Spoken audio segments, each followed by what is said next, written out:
Já de volta aqui com o TV Mar News e a gente volta com Viderlan Araújo ao vivo aqui na nossa programação, trazendo informações a respeito de mais uma ação que a OAB vai realizar com os moradores dos bairros atingidos pela ação da mineradora Braskem. Viderlan volta com as informações então aqui com a gente.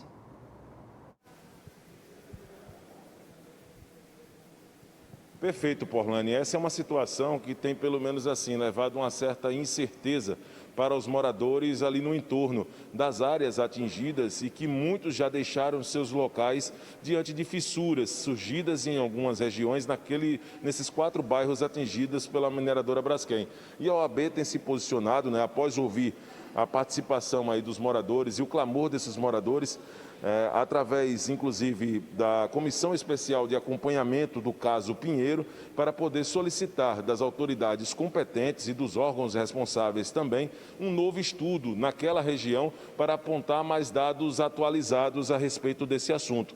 O que vejo com muita felicidade esta situação por conta de mudanças constantes que se colocou naquela época, há mais de 2 anos, de alterações no solo e que naturalmente essas atualizações elas podem trazer também novos dados a respeito desse assunto. Vamos trazer exatamente a participação agora do presidente da Comissão Especial de Acompanhamento do caso Pinheiro, o Dr. Carlos Lima, para nos explicar. Inicialmente, parabéns pela iniciativa, Dr. Carlos. Acredito que depois de ouvir a situação desses moradores, acredito que é muito importante essa provocação da OAB às entidades, aos órgãos competentes, para poder realizar dados e estudos atualizados sobre aquela região neste momento. Bom dia. Bom dia a todos. Realmente a preocupação da OAB, após ouvir todos os moradores, com relação à questão de diversas rachaduras e fissuras que vêm se apresentando ao longo de diversos imóveis que estão no entorno da área contemplada pelo PCF, em que não há respostas objetivas com relação a essas fissuras e rachaduras. Uma vez que essas fissuras e rachaduras são de imóveis de construções de padrões diferentes, de anos de construção diferentes, ou seja, não se pode atribuir tão somente a questão estrutural do imóvel, já que se sabe que essa movimentação do solo, ela ainda continua. Pode ter reduzido a velocidade, mas ela ainda continua. Então, se fez necessário que a OAB viesse justamente a realizar essa reunião com os moradores para sentir realmente quais seriam os pleitos dos moradores, e um dos pleitos será justamente esse, oficiar tanto o CREA quanto o CAL e a SEDET, Secretaria do Município, para que se faça essa avaliação e que os moradores eles tenham realmente segurança, se há possibilidade ou não de no futuro eles terem que sair desses imóveis, se há segurança com relação a esses imóveis. Agora, falando a respeito dessas reuniões com os moradores, o que é que mais tem sido passado por eles para a OAB dessa situação em termos de desconforto, de incerteza diante desse quadro? Existe, por exemplo, um receio muito grande daquele cidadão que tem ainda o seu imóvel que lá atrás não foi classificado como um risco, por exemplo, nesta área, e correr agora essa situação com esses novos dados depois da provocação da OAB, doutor? Com certeza. A Defesa Civil, ela se baseia sempre num estudo chamado interferometria, tá? O problema é que essa interferometria ela não alcançou esses imóveis. Então, são imóveis vizinhos, com distâncias de 10, 20, até 50 metros, em que esses imóveis eles apresentam fissuras, essas rachaduras, e os moradores, por sua vez, ficam sem saber, porque eles estão realmente numa situação em que não entram no PCF, verificam as rachaduras e as fissuras aumentando ao longo do tempo, e, nesse caso, a OAB vai justamente oficializar o CREA, o CAL e a SEDET para que possa fazer essa inspeção e, se tiver que ocorrer o ingresso de novas áreas, que seja feito isso. Agora, a respeito dos relatos, são relatos parecidos dos moradores nessas reuniões, doutor, pelo que você tem percebido? O que é que tem sido colocado, por exemplo, sempre em termos de reclamação desses moradores nessas reuniões? Sempre ocorrem situações de rachaduras e fissuras, por exemplo, entre a rua Alameda São Benedito e a rua Tereza Azevedo.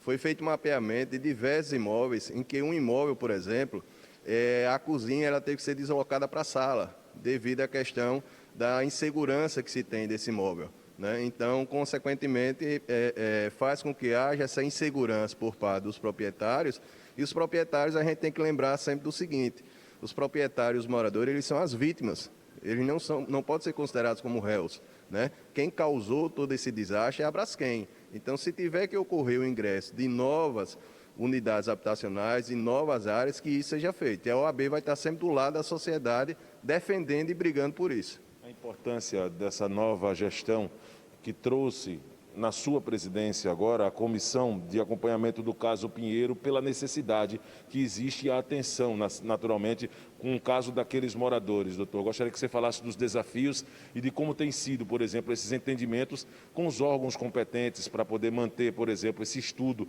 dentro de uma margem de segurança aceitável para a sequência de vida desses moradores. O presidente Wagner, ao assumir a presidência da OAB, uma das bandeiras dele foi justamente essa questão da OAB estar próxima da sociedade. Então, essa comissão ela já teve tratativas com a Defensoria Pública do Estado, com a Defensoria Pública da União, com o Ministério Público Estadual e com o Ministério Público Federal, justamente visando o quê? Poder ter assento nas discussões realizadas junto à Braskem, já que a OAB ela não é signatária desse acordo.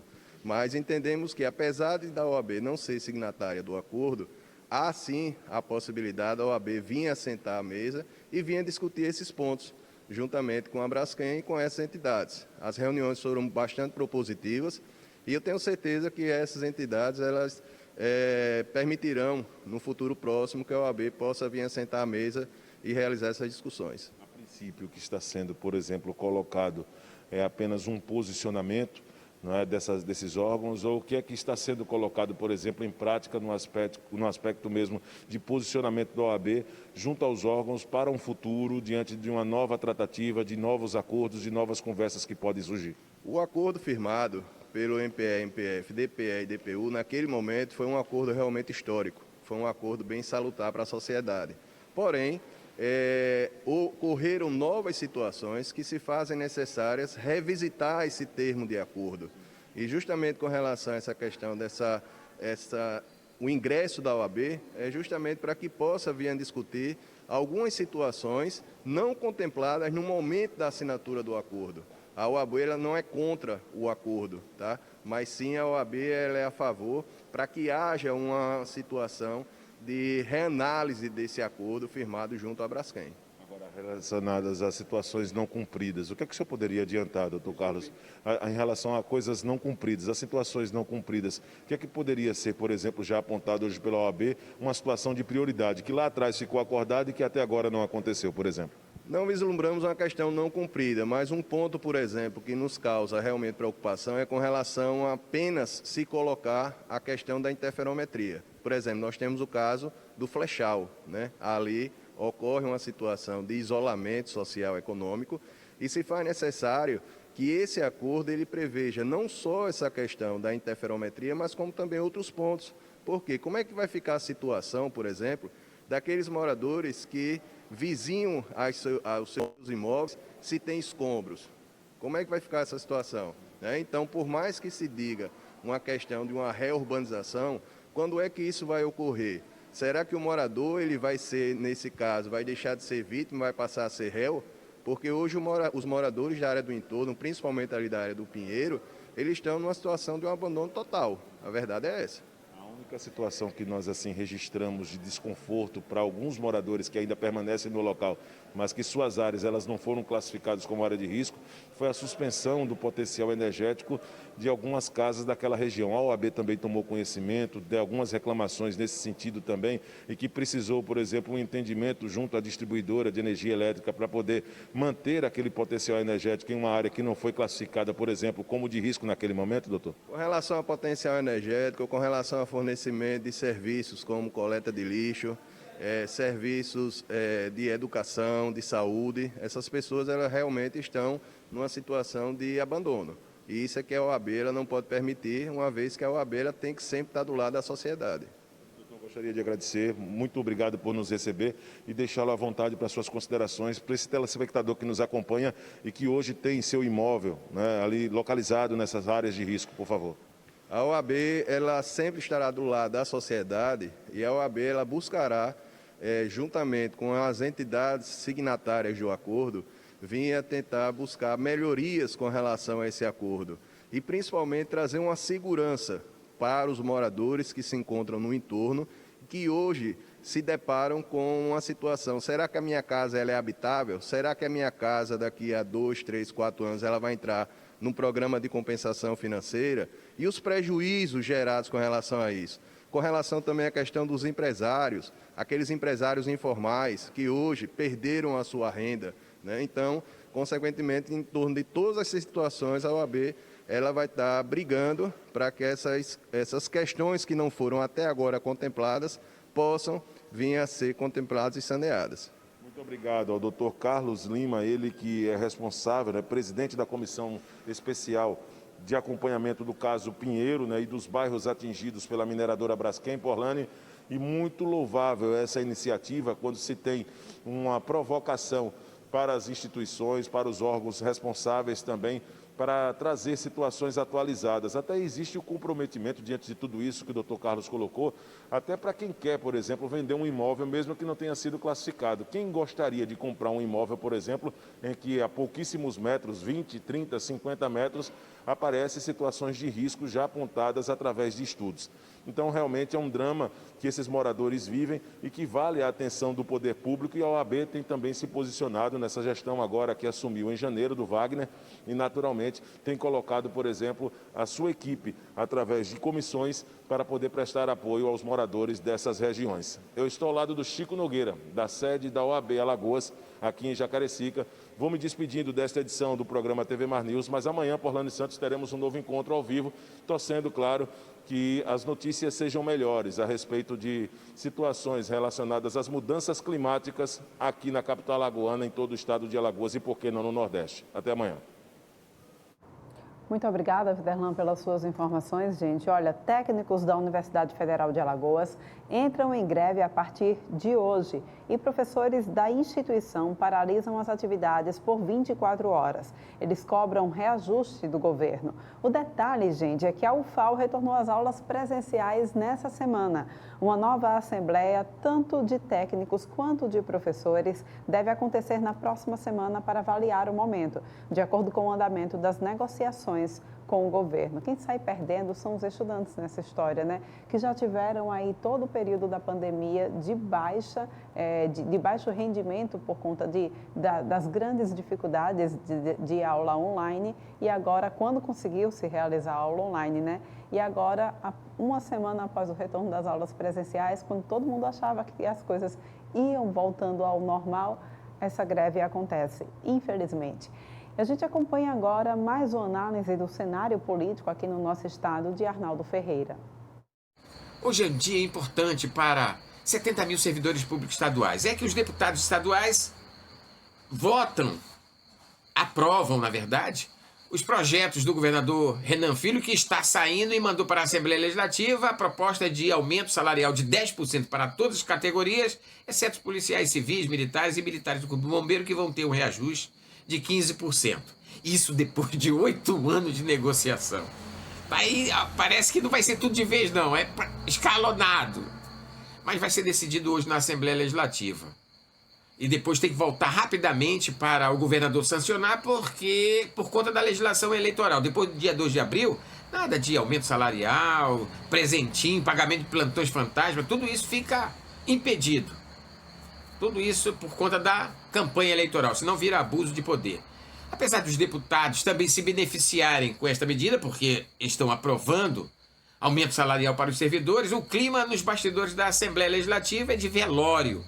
É porque o presidente da Assembleia, o deputado Marcelo Vitor, ainda no Solidariedade, iria assumir o comando do maior partido político de Alagoas, o UB, junto com 19 deputados estaduais, prefeitos, vereadores. Todo mundo recuou, porque por trás de Marcelo Vitor havia uma disputa ferrenha entre os Calheiros, o MDB dos Calheiros, e o PP, do presidente da Câmara Federal, o deputado federal Arthur Lira, que também é presidente do Diretório Estadual do Partido Progressista. Ganhou o Lira, que está indicando, oficialmente não é isso que se fala, mas nos bastidores está indicando uma grande liderança política do município de Atalaia, Luciano Cavalcante, para comandar o UB. Evidentemente que os deputados recuaram, vão acompanhar o Marcelo Vitor, muitos vão para o PV, muita gente sair do MDB, vai ser um clima de esvaziamento, muita gente satisfeita com os Calheiros, Mas é que Marcelo Vitor está tão triste que ameaçou até abandonar a política. E vem a turma do deixa disso e agora para onde ele vai? Vai ser candidato à reeleição? Pois é, né? E a gente vai encerrando o TV Mar News de hoje. Antes de encerrar, gente, a gente mostra como é que está a situação da nossa capital com essas chuvas, né? A gente tem imagens aí de uma telespectadora que enviou para a gente, olha, alagamento, vários registros de alagamento, principalmente aqui na parte baixa também da nossa capital, essa região aqui da Jatiuca, mostrando o quanto que as chuvas, né, tem causado transtorno aqui para a gente. Olha, aqui na região metropolitana nós já tivemos pontos acima de 200 milímetros de chuva em apenas 3 dias. Nessa média entre 160 a 200 milímetros de chuva. E vale a gente lembrar, gente, que essa situação, que o alerta meteorológico, né, antes era um aviso, evoluiu para alerta meteorológico emitido pela SEMAR, segue vigente até hoje, ou seja, ainda hoje nós teremos chuvas e nós temos aí registro ao vivo também, Marcinho fazendo registro do tempo nesse exato momento, que mostra aqui a Avenida Amélia Rosa, que fica onde fica situada aqui a TV Mar, né? Olha, vocês podem acompanhar aí mais um ponto de alagamento também aqui nessa região, aqui na Jatiuca, e esses transtornos todos, né, que a gente precisa enfrentar nesse período. Isso é transtorno, gente, tanto para a cidade quanto para condutores também. É claro que também quem precisa se deslocar, sair de casa, de ônibus, transporte público, é difícil também, e é também difícil para quem precisa se deslocar no seu próprio veículo. As ruas alagadas, com certeza, daqui a pouquinho as oficinas vão estar lucrando, né? E olha, ou seja, fica atento então aí os motoristas, se você puder adiar a tua saída de casa, adia, gente, porque aí vocês acabam evitando transtornos com o veículo e também acaba diminuindo, né, a quantidade de pessoas circulando na nossa cidade com carros, que infelizmente o trânsito não está fácil por conta das chuvas também, tá bom? E a gente vai encerrando o nosso TV Mar News de hoje. Muito obrigada pela tua companhia. Lembrando que a gente volta a se encontrar amanhã, tá? 8h30, aqui no teu canal 525 da NET, claro, se Deus quiser. Até lá!